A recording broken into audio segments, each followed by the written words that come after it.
1, 2, 3.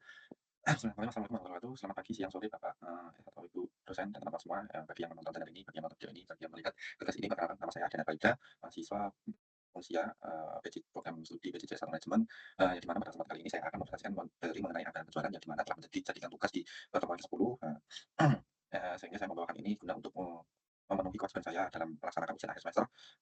Jadi, mohon kiranya diberikan waktu sebentar untuk memberikan sedikit materi atau menambahkan materi terhadap materi yang telah didapat sebelumnya. Jadi kalau kita bicara terkait dengan anggaran dalam sebuah perusahaan ya, istilahnya mungkin yang langsung terbayang itu kan adalah angka-angka gitu, terus laporan keuangan dan juga bahkan mungkin perhitungan yang cukup rumit gitu. Jadi, tetapi sebenarnya anggaran penjualan itu mempunyai peran yang sangat penting, sangat krusial, karena berhubungan langsung dengan bagaimana perusahaan menentukan target penjualan dan merencanakan aktivitas bisnisnya di masa yang akan datang gitu kan. Izinkan pada presentasi ini saya akan menjelaskan mulai dari konsep dasar anggarannya, definisi itu kan tadi sudah saya buka, kemudian konsep dasar nanti saya juga akan jelaskan dari anggaran penjualan serta tujuan dan manfaatnya. Kemudian juga saya selipkan faktor-faktor yang mempengaruhi anggaran, kemudian metode peramalan penjualan sampai dengan contoh penerapannya.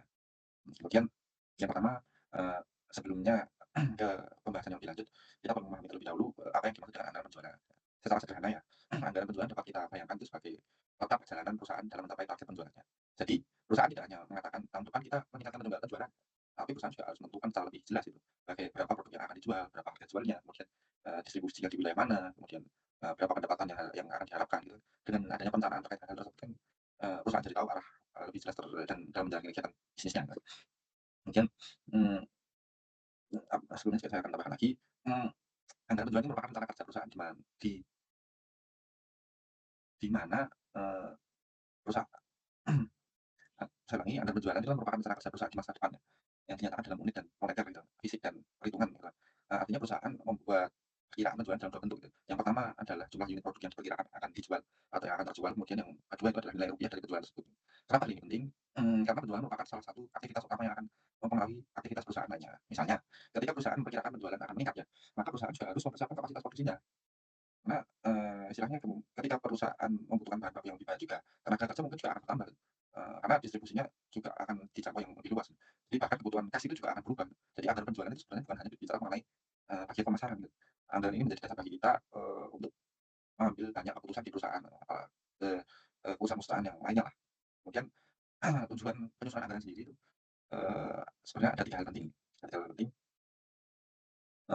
Pertama itu mengurangi ketidakpastian di masa depan. Kita semua tahu bahwa kondisi bisnis itu kan selalu fluktuatif ya, tidak selalu dapat diprediksi. Permintaan konsumen itu bisa berubah karena banyak hal, kemudian saing bisa melakukan strategi baru, harga bahan baku juga dapat meningkat. Beberapa faktor lainnya seperti kondisi ekonomi kan juga fluktuatif ya, jadi karena itu perusahaan itu membutuhkan perencanaan agar tidak hanya bereaksi ketika masalah sudah terjadi, gitu. Kemudian yang kedua itu menjamin ketersediaan sumber daya. Nah, perusahaan itu yang pertama, yang kedua ini harus memastikan bahwa ketika target penjualan sudah ditentukan, maka, sumber daya yang dibutuhkan juga harus tersedia gitu. Kemudian yang ketiga itu memberikan target yang terukur bagi tim pemasaran. Dengan target yang jelas, perusahaan dapat mengevaluasi apakah kinerja perusahaan penjualan itu sudah, sesuai dengan rencana atau belum. Jadi anggaran penjualan bukan hanya alat untuk membuat target istilahnya kan, tapi juga menjadi alat untuk melakukan pengendalian dan evaluasi. Kemudian hubungan dengan anggaran lainnya ya, nah bagian ini menurut saya juga cukup penting, karena anggaran penjualan dapat dikatakan sebagai salah satu asal budget, karena akan mempengaruhi banyak anggaran lainnya. Misal ya, contoh sederhananya, perusahaan menargetkan penjualan sebesar 10.000 unit, biar saya mudahkan angkanya dan dapat gampang dipahami, katakanlah 10.000 unit. Kalau perusahaan harus menjual 10.000 unit, berarti perusahaan harus memikirkan berapa unit yang harus diproduksi gitu. Ketika setelah mengetahui jumlah produksi, dan perusahaan harus juga menentukan berapa bahan baku yang dibutuhkan untuk menjual, sejumlah unit tersebut. Kemudian termasuk berapa tenaga kerja yang diperlukan. Dan setelah itu juga harus menghitung biaya produksi, biaya distribusi, sampai bagaimana kondisi arus kas perusahaan. Jadi, hubungan antara anggaran itu seperti sebuah rantai ya, karena tadi disebutkan bahwa, berfungsi sebagai master budget ya. Jadi ketika angka pada anggaran penjualan berubah, maka anggaran produksi, bahan baku, tenaga kerja, biaya operasional, arus kas itu kan juga ikut berubah gitu. Karena itu, kesalahan dalam memperkirakan penjualan sejak awal dapat menimbulkan masalah gitu pada perencanaan perusahaan secara keseluruhan gitu. Nah, kemudian komponen dan faktor yang mempengaruhi. Setelah mengetahui peran anggaran penjualan, selanjutnya kita perlu memahami faktor apa saja sih yang harus dipertimbangkan perusahaan ketika menyusunnya. Nah, secara umum faktor tersebut dapat dibagi menjadi 2 kelompok besar. Ya, ya jelas faktor, internal perusahaan itu sendiri. Faktor internal dan juga faktor internal eksternal itu kan. Jadi pembagian ini penting karena perusahaan itu tidak hanya dipengaruhi oleh kemampuan internalnya sendiri, tapi juga kondisi lingkungan di luar perusahaan itu. Saya jelaskan untuk faktor internal perusahaan ya. Untuk faktor internal ini terdapat beberapa hal yang perlu diperhatikan ya. Yang pertama itu kapasitas produksi. Perusahaan mungkin banyak mempunyai target penjualan yang sangat tinggi, tapi kalau kapasitas produksinya tidak mencukupi target pun ya akan sulit gitu, akan sulit tercapai. Kemudian itu kualitas produk ya. Kualitas produk sendiri itu produk kan dengan kualitas yang baik tentunya memiliki peluang besar untuk dipertahankan dan diterima oleh konsumen. Baru selanjutnya kebijakan harga. Nah, harga ini akan mempengaruhi daya beli konsumen, sekaligus juga pendapatan yang diterima perusahaan. Gitu. Kemudian ada saluran distribusi gitu. Bagaimana produk yang bagus dan harga yang menarik tetap akan sulit terjual jika produk tersebut tidak tersedia di tempat yang mudah dijangkau konsumen juga gitu kan. Dan tentunya yang terakhir itu kompetensi tenaga penjual gitu. Nah ini peran tim sales juga memiliki peran yang sangat penting untuk mencapai target penjualan. Jadi istilahnya dapat disimpulkan bahwa sebelum menetapkan target penjualan itu perusahaan harus terlebih dahulu melihat kemampuan internalnya. Nah, jadi ini tadi. Kemudian kan beranjak ke faktor eksternal atau pasar lah ya.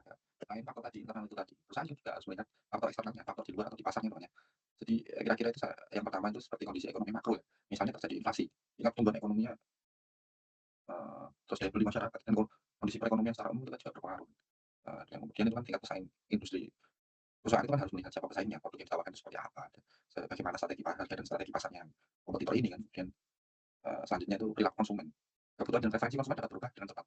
Contohnya, ya, konsumen ini mungkin lebih memperhatikan harga dan efisiensi, tapi kalau kondisi tertentu, mereka pasti lebih memilih kualitas dan merek gitu, dalam kondisi tertentu ya.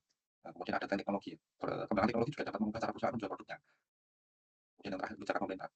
Bahkan perubahan regulasi atau seperti pajak perdagangan atau kebijakan ekonomi tertentu dapat memberikan pengaruh juga terhadap penjualan. Jadi dalam penyusunan anggaran ini juga harus dilihat selain faktor internal juga harus dilihat dibaca juga faktor dan lingkungan eksternalnya itu juga. Kemudian komponen utama dalam anggarannya. Kita masuk ke komponen anggaran penjualan. Dalam penyusunan anggaran, perusahaan juga harus mempunyai dan menjelaskan beberapa informasi penting. Pertama itu kayak jenis produk yang dijual. Perusahaan harus mengetahui apa saja produk yang menjadi sumber penjualan. Kemudian ada wilayah pemasaran atau distribusi geografis. Ini juga penting karena karakteristik konsumen di setiap wilayah itu bisa beda. Kemudian selanjutnya ada target volume penjualan dalam unit gitu. Perusahaan menentukan berapa banyak produk yang diharapkan terjual. Dan kemudian yang tidak kalah penting juga ada jual per unitnya. Ini yang menurut saya paling penting ya. Jangan mengetahui volume penjualan dan harga jual. Kan perusahaan juga dapat memperkirakan nilai penjualan yang akan diperoleh. Jadi semakin rinci penyusunan anggaran penjualan, makin mudah juga perusahaan melakukan pengawasan terhadap realisasi penjualannya. Nah, di sini ada beberapa metode peramalan penjualan, forecasting. Nah, sekarang pertanyaannya adalah dari mana perusahaan mendapatkan angka target penjualan tersebut? Ya, jawabannya adalah melalui proses forecasting atau peramalan penjualan. Di dalam sini kan terdapat beberapa metode ini. Yang pertama itu kita bisa sebut metode kualitatif atau judgmental method ya. Nah, di metode ini menggunakan pertimbangan atau pengalaman dari pihak yang dianggap memahami kondisi pasar, misalnya manajemen atau tenaga ahli. Kemudian yang kedua adalah analisis metode tren. Perusahaan bisa melihat pola penjualan pada periode sebelumnya, sehingga memperkirakan kecenderungan penjualan di masa depan. Misalnya kalau penjualan selama beberapa tahun menunjukkan kecenderungan meningkat, perusahaan dapat menggunakan pola tersebut sebagai salah satu indikator dasar perkiraannya. Kemudian yang ketiga, analisis regresi atau korelasi. Metode ini lebih menggunakan pendekatan statistik dan untuk melihat hubungan antara penjualan di faktor-faktor tertentu. Contohnya perusahaan dapat menganalisa apakah perubahan harga, pendapatan konsumen dan faktor lainnya itu mempunyai hubungan yang penjualan gitu. Jadi forecasting ini tidak hanya sekedar menebak angka, tapi berusaha menggunakan informasi yang tersedia dalam dasar mengambil keputusan. Kemudian, nah ini kita langsung saja ke studi kasusnya atau contohnya. Di sini saya sebutkan sebagai PT Astra Internasional yang sudah sangat terkenal, yang biasa kita kenal sebagai Astra yang merupakan salah satu perusahaan publik besar di Indonesia, di mana perusahaan ini berkantor pusat di Jakarta. Kemudian yang kita kenal pendiri perusahaan ini ada Pak William Surya Jaya dan Pak Tian Kianti. Jadi kenapa Astra ini menarik ya digunakan sebagai contoh kasus ya? Karena Astra itu mempunyai cakupan bisnis yang besar dan aktivitas bisnisnya beragam. Dalam perusahaannya skala seperti ini, perencanaan penjualan pasti hal yang sangat penting. Perusahaan pasti harus mampu memperkirakan permintaan pasar, menentukan target sesuai kapasitas, serta mengalokasikan sumber daya dengan tepat gitu. Dari sini kita melihat bahwa konsep anggaran penjualan yang mulai kita pelajari sebenarnya tidak hanya berlaku pada perusahaan kecil, justru semakin besar perusahaannya, maka semakin kompleks pula juga proses perencanaan dan pengendalian anggarannya. Artinya anggaran itu menjadi salah satu alat manajemen yang membantu perusahaan mengambil keputusan secara lebih terarah gitu. Di sini ada pembuatan RAP ya, bisa dibaca sendiri. Ini juga penerapan RAP-nya. Jadi kemudian yang terakhir sebagai penutup juga, saya simpulkan bahwa dapat kita pahami bahwa anggaran penjualan merupakan salah satu bagian yang sangat penting dalam perencanaan usaha. Anggaran penjualan tidak hanya berfungsi untuk menentukan target penjualan, tapi juga menjadi dasar bagi penyusunan anggaran lainnya. Jadi mulai produksi bahan baku, tenaga kerja, biaya operasional sampai dengan proyeksi arus kas gitu. Kemudian dalam penyusunan anggaran penjualan perusahaan juga mempertimbangkan berbagai faktor, mulai dari faktor internal, terus kemudian kapasitas produksi, harga, kualitas produk, distribusi, kemampuan tenaga penjual, kemudian faktor eksternalnya juga kondisi ekonomi, kemudian kebijakan pemerintah, perkembangan teknologi, sejahtera, perilaku konsumen. Selain itu juga dapat digunakan berbagai metode seperti forecasting tadi untuk memperkirakan penjualan di masa depan. Jadi kalau boleh saya simpulkan dengan satu kalimat, anggaran penjualan bukan sekedar angka target, tapi merupakan dasar bagi perusahaan untuk menentukan arah dan strategi bisnisnya. Jadi semakin baik dalam penyusunan anggaran penjualan, maka semakin baik pula perusahaan dapat mempersiapkan sumber daya dan mengantisipasi perubahan kondisi bisnis itu sendiri. Jadi demikian presentasi yang saya dapat sampaikan. Terima kasih atas perhatiannya. Mohon maaf apabila terdapat kekurangan dan penyampaian saya. Wabillahi taufiq wal hidayah. Sampai jumpa.